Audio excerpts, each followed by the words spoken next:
Estaba acostado y no podía dejar de pensar en mi madre, en sus últimos momentos en ese mismo hospital, en su voz, en su sufrimiento, y a medida de que iba pasando el tiempo y más pensaba en ella, no solo me aterraba la idea de morir, sino que sentía mi propio sufrimiento. Estaba en una habitación, la 411, en donde estaban Nahuel y Gonzalo, pacientes como yo. Una habitación grande para 3 pacientes, bastante amplia y cómoda, un baño enorme, y la limpieza era totalmente diferente al piso donde había estado y escapado antes de volver a internarme. En otra habitación estaba Martín, un pibe con todas las energías, pero con una vértebra del cuello rota. Entonces llevaba un collarín. Entre ellos 3 había unión. Se juntaban y reían y pasaban el rato, pero yo desde mi cama los odiaba. Los miraba y decía, ¿de qué mierda se ríen tanto? Cuando me quería hablar alguien o venía alguna enfermera, solo decía lo básico. Durante el día todo era normal dentro de todo, pero al atardecer o cuando me quedaba solo, todo se me venía abajo. Los días pasaban muy lentos, me levantaba muy temprano y me dormía muy tarde. Comencé a tener problemas de ansiedad, pánico, cada vez más frecuentes. Me aterraba todo de ese lugar. Un día estaba escuchando música en una tablet, música que hasta hoy, cada vez que la escucho, me lleva a ese momento. Porque es lo que pasa con ciertas canciones, marcan un momento de nuestras vidas, entonces cuando las escuchamos nos reviven todo. Vino una enfermera y me dijo que debía beber un líquido marrón, que tenía que mezclarlo con 1 litro de agua y tomarlo todo, porque a la noche me hacían uno de mis primeros estudios con contrastes. El sabor de ese líquido era asqueroso. Nunca había tomado algo tan feo y tanta cantidad. Era como beber el jugo de un fruto en estado de putrefacción. Pero tuve que ser fuerte y tomarlo durante el día. Cada vez que me acordaba, respiraba profundo, tomaba esa botella y comenzaba a tomar sin respirar. Solo tragaba para no sentir el sabor.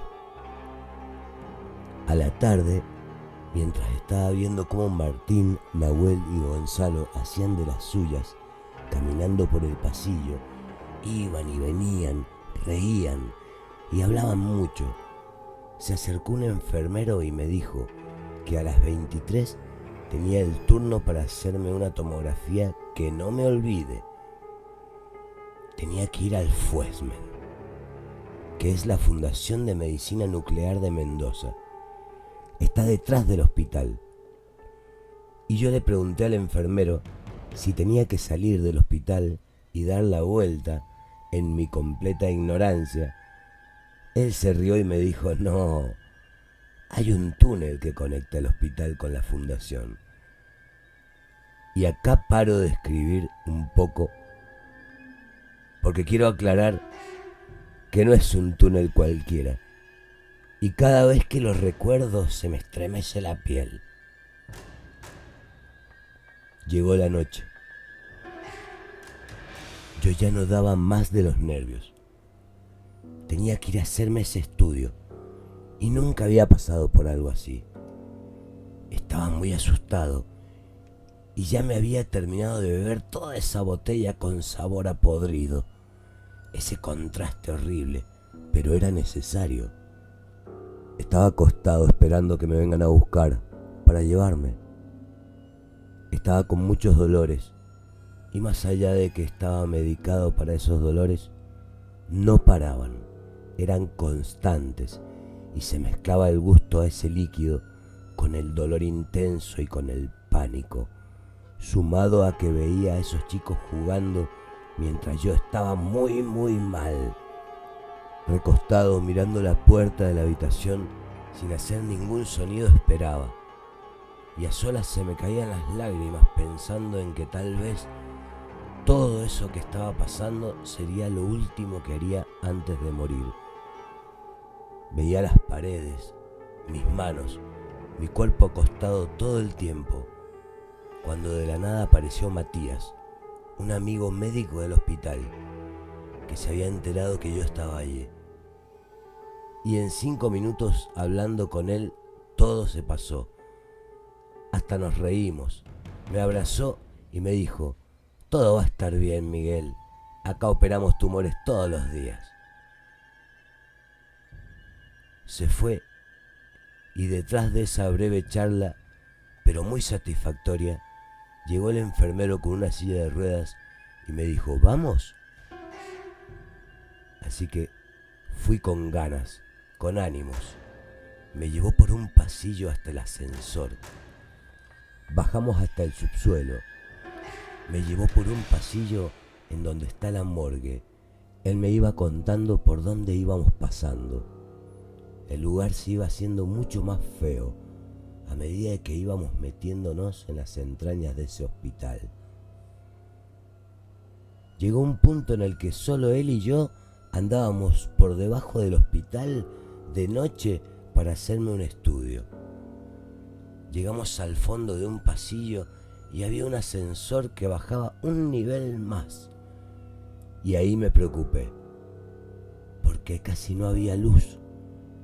Y cuando bajamos, había una habitación pequeña y una curva en donde comenzaba ese túnel, que al verlo cualquiera a esa hora sale corriendo.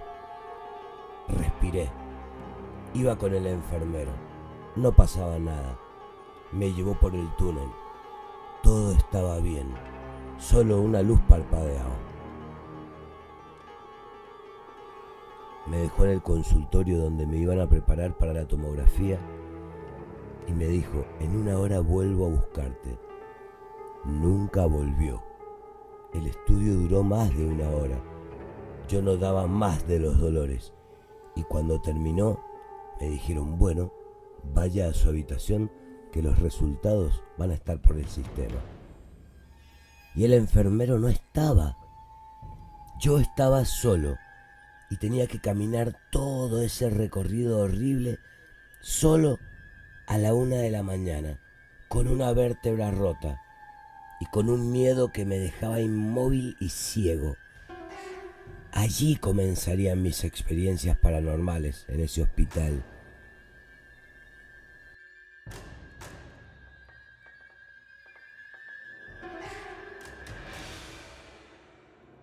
Los espero en el próximo capítulo. Muchas gracias. Suscríbanse y si te gustó, ya sabes, déjame un comentario.